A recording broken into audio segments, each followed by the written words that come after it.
he stumbled across an article about a fire in Chilliwack's old Chinatown.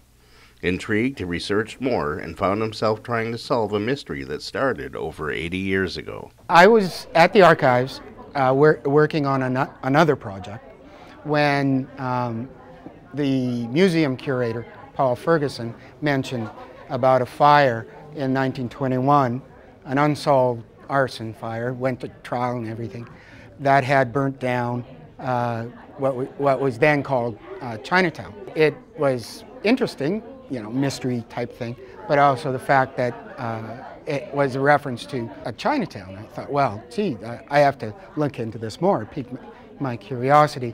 And as I looked more and more, looked into the newspaper, into the property records, into the census, and I found more and more. And was pleasantly surprised by the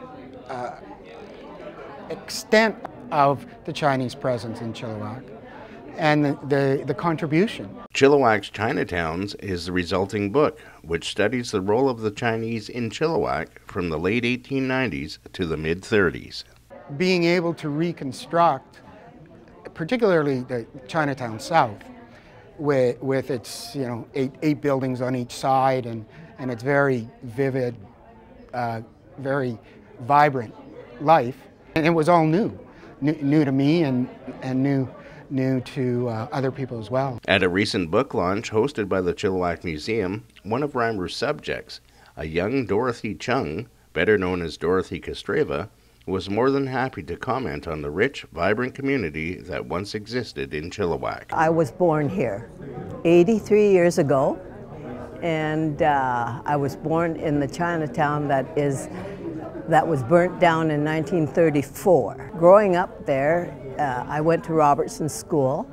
When the fire occurred in 1934, only two of our families stayed behind. The Wu family and the Chung family were only the two who stayed. My brother and I have made 10 actually tapes, oral tapes that are in the archives about Chinatown.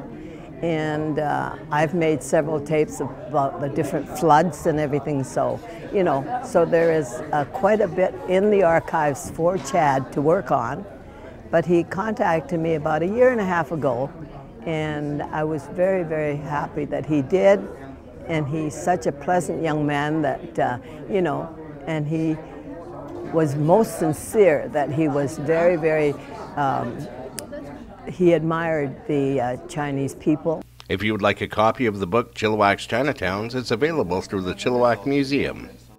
I'm Roger Myers for Shaw TV.